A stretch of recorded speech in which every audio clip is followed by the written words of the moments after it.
नमस्कार, मैं हूं आपके साथ में मानसा मलिक। दिल्ली हिंसा की साजिश को लेकर बड़ा खुलासा हुआ है। किसानों को अपना हथियार बनाने की अंतर्राष्ट्रीय साजिश पर बड़ी खबर आई है। एक बार फिर साबित हो गया है कि किसान आंदोलन को खालिस्तानी इस्तेमाल कर रहे हैं। पोएटिक जस्टिस फाउंडेशन यानी पीजेएफ के फाउंडर मो धालीवाल ने खुद कबूल किया है कि कृषि कानून खत्म होने के बाद भी आंदोलन चलेगा। जी न्यूज ने आपको कल ही बताया था कि खालिस्तान समर्थक एजेंसियां किसानों के आंदोलन को एक हथियार की तरह इस्तेमाल कर रही हैं। जी न्यूज ने आपको बताया था कि पीजेएफ ने यानी पोएटिक जस्टिस फाउंडेशन ने 26 जनवरी को दिल्ली हिंसा समेत दुनिया भर में प्रदर्शन का प्लान बनाया था और अब ये खबर सच साबित हो गई है।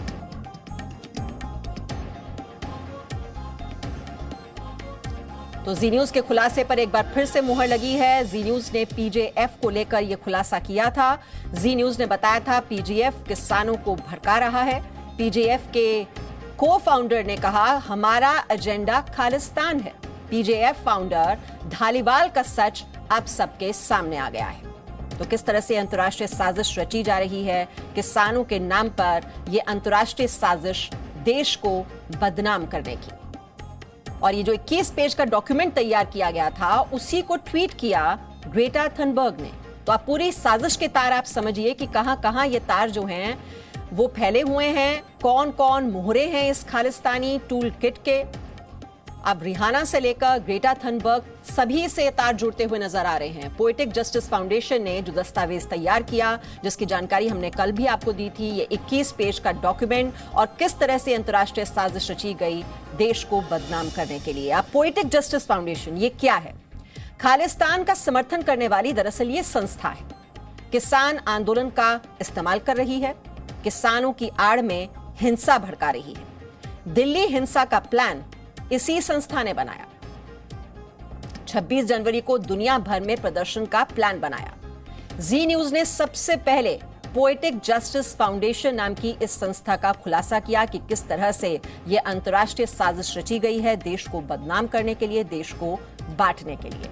तो एक जो अच्छी छवि है हमारे देश की, सकारात्मक छवि, और हमने आपको यह भी बताया था किस तरह से जो चाय और योग वाली जो छवि है, जो अच्छी सकारात्मक छवि है, उसको भी बदनाम करने की ये साजिश। और ये देश भर में ये प्रदर्शन का प्लान, और न सिर्फ देश में, विदेशों में भी ये प्रदर्शन का प्लान बनाया गया। और इसमें धालीवाल का हाथ, ये आप जो देख रहे हैं इस वक्त, ये पोएटिक जस्टिस फाउंडेशन के प्रमुख हैं, को फाउंडर है धालीवाल, जो कि खालिस्तान समर्थक है। और ये पूरी साजिश, अंतर्राष्ट्रीय साजिश जो रची गई, जिसमें कई मोहरों का इस्तेमाल किया गया किसान आंदोलन की आड़ लेकर देश को बदनाम करने के लिए।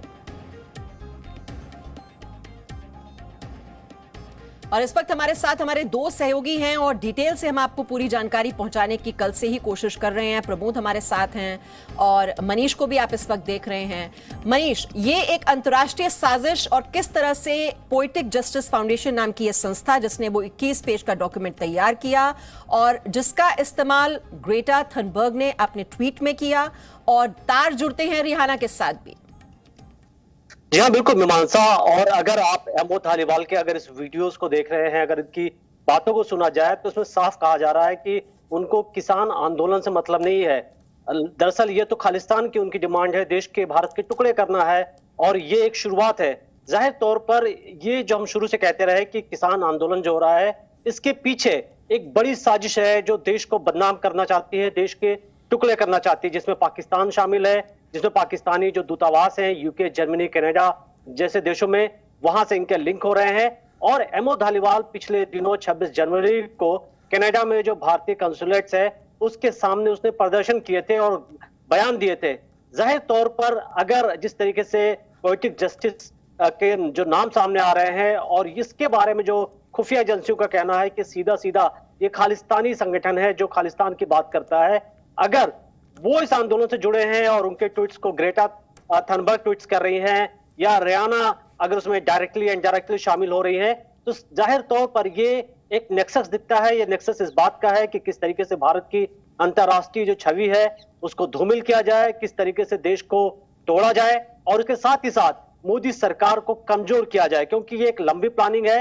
शाहीन बाग में भी हमने देखा, हालांकि वो एक्सपेरिमेंट ज्यादा दिन सफल नहीं हो पाया था, उसके पहले हमने और भी जगह कई ऐसे लखनऊ के अंदर प्रोटेस्ट देखे थे सीए के नाम पे, जहां तोड़फोड़ हुई थी। लेकिन अब चूंकि किसान एक ऐसा शब्द है, एक सिंपैथी है सबको फार्मर के साथ में, और उसकी आड़ में उनको आगे रख करके और जिस तरीके से एजेंडा सेट किया जा रहा है, हालांकि दिल्ली पुलिस अभी इन्वेस्टिगेशन कर रही है, और ये जो टूल किट्स की बात हो रही है, जो डॉक्यूमेंट्स की बात हो रही है, और कौन कौन लोग भारत में जुड़े थे, जितने हम भारत से बाहर के नाम मीमांसा दिखा रहे हैं, बता रहे हैं, उससे बड़े दुश्मन देश के अंदर बैठे हुए हैं, जो उनको एक एक चीजें मुहैया करा रहे हैं, जो गलत रिपोर्टिंग कर रहे हैं, जो गलत जानकारी दे रहे हैं, और उसके बेस पर हमारे देश के खिलाफ रिपोर्ट तैयार की जा रही है। जी मनीष, हमारे साथ पूजा मक्कड़ भी इस वक्त हैं। पूजा मक्कड़, और अगर धालीवाल के हम कनेक्शन को देखें यहाँ पर तो समझ में आ जाता है बैकग्राउंड देखकर ही कि धालीवाल का जो चाचा वो खालिस्तानी आतंकी रह चुका है, जिसे पंजाब पुलिस ने 1984 में एनकाउंटर में मार गिराया,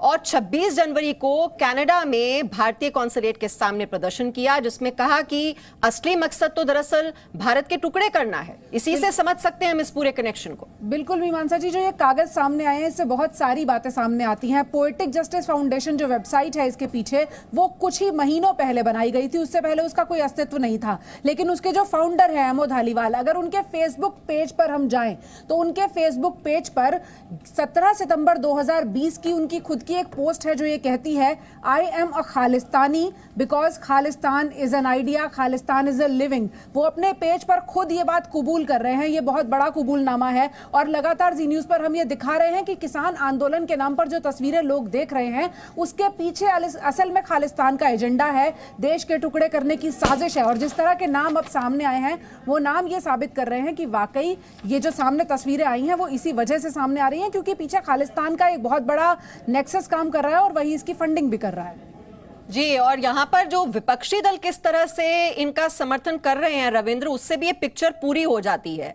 क्योंकि जब कांग्रेस के जो नेता हैं वो उसी हैशटैग के साथ अपने ट्वीट करते हैं, जो फार्मर्स प्रोटेस्ट था, किसान मजदूर एकता जिंदाबाद, जो कि हैशटैग जारी किए थे पोएटिक जस्टिस फाउंडेशन ने, इससे समझ में आ जाता है कि किस तरह से देश में ही कुछ ताकतें हैं जो विदेशी ताकतों का लगातार समर्थन कर रही हैं। बिल्कुल, जहां पर पीएम मोदी के विरोध की बात होती है, वहां पर देश के कई विपक्षी दल और खासकर कांग्रेस और दूसरे आम आदमी पार्टी, ऐसे विपक्षी दल कहीं ना कहीं उन सब हुजूम में शामिल होते दिखे हैं पिछले 7 साल से। और ये किसान के मुद्दे पर उनको लगता है कि इससे सियासी फायदा भी होगा, पीएम मोदी और बीजेपी को नुकसान भी होगा, तो साजिश कोई भी करे उसका फ़ायदा उठाया जाए। और आप देखिए कि जिस तरह से खालिस्तानी इसमें एजेंडा अपने को लागू करने की कोशिश कर रहे हैं, और जिस तरह से टूल किट्स में दिखा भी है कि 26 जनवरी से 6 फरवरी तक का पूरा एक कार्यक्रम, एक प्रोपगंडा भी उसमें शामिल है, तो कहीं ना कहीं भारत के अध्यात्म को, भारत के सनातन परंपरा को, भारत के योग को, भारत की चाय जो पूरे विश्व में फेमस है, उन सब को बदनाम करे की एक अंतर्राष्ट्रीय साजिश थी। और उसमें कहीं ना कहीं हमारे विपक्षी दल के नेता, बड़े बड़े नेता जानबूझकर उसमें शामिल होते जा रहे हैं। तो उनको लग रहा है कि पीएम मोदी बदनाम होंगे, बीजेपी बदनाम होगी और उनको सियासी फायदा होगा, लेकिन इससे कहीं ना कहीं देश को नुकसान हो रहा है, यह समझना पड़ेगा ऐसे विपक्षी दलों को। जी, लेकिन प्रमोद, खालिस्तानी टूल किट, इसका खुलासा तो हो गया, लेकिन इन पर एक्शन कब होगा? दिल्ली पुलिस ने एफआईआर तो दर्ज कर ली है, लेकिन वो भी अज्ञात लोगों के खिलाफ की गई है। किस तरह से जांच को आगे बढ़ाया जा रहा है?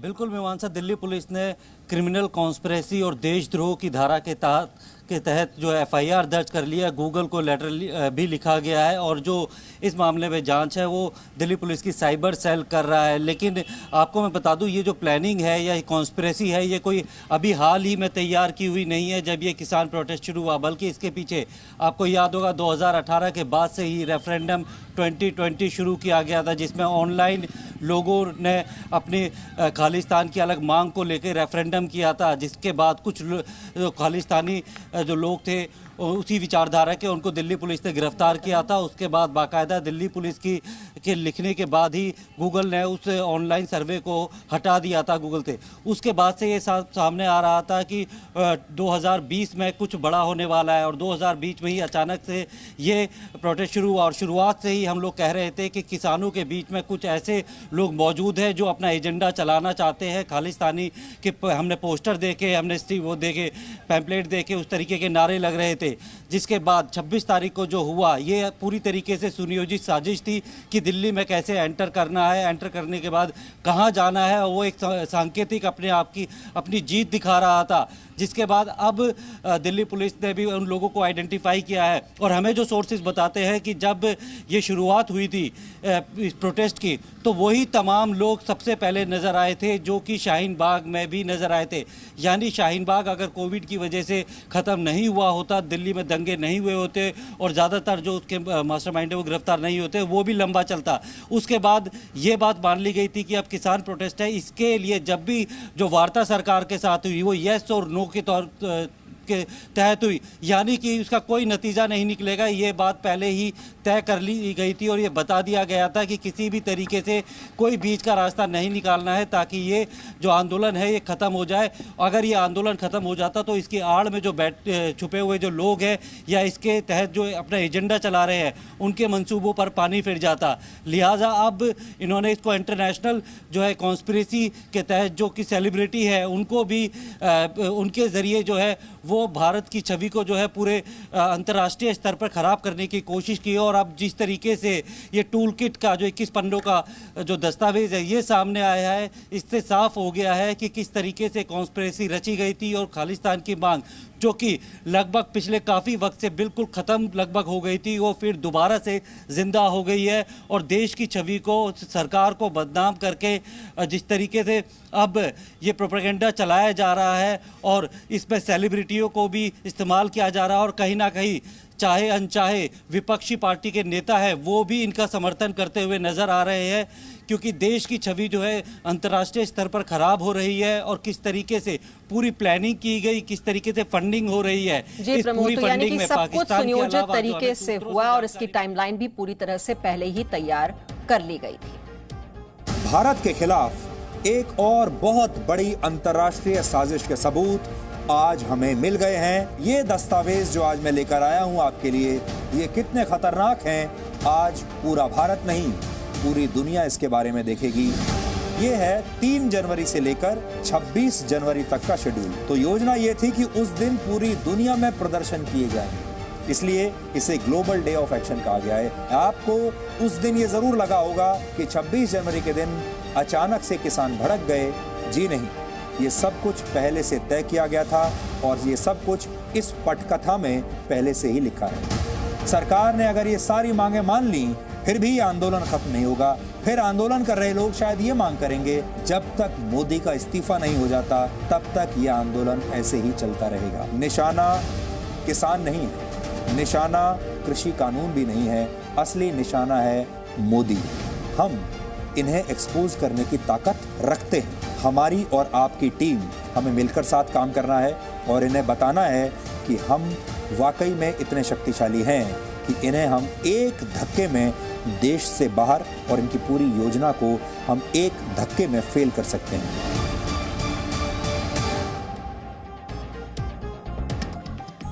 तो ये 21 पेज का डॉक्यूमेंट, ये 21 पेज का दस्तावेज जो बहुत ही अहम है और दरअसल ग्रेटा थनबर्ग ने इसे गलती से जारी कर दिया था, ट्वीट कर दिया था और बाद में उन्होंने इसे डिलीट कर दिया। लेकिन जो इसके पीछे मंशा थी, जो मकसद था कि देश की छवि को किस तरह से नुकसान पहुंचाया जाए और इसके लिए किस तरह से तार आप देखिए कहां दूर तक फैलाए गए ताकि देश को बदनाम किया जा सके, देश को बदनाम किया जा सके और यहां पर हिंसा भड़काई जा सके। इसकी पूरी टाइमलाइन पहले ही तैयार कर दी गई थी।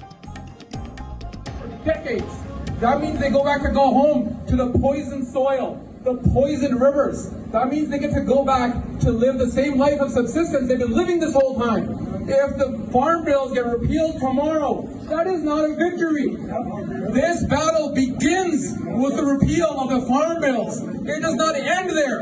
If anybody tells you that this battle is going to end with the repeal of the farm bills, that is because they're trying to drain energy from this movement. They're trying to tell you that you are separate from Punjab and that you are separate from the Khalistan movement. You are not.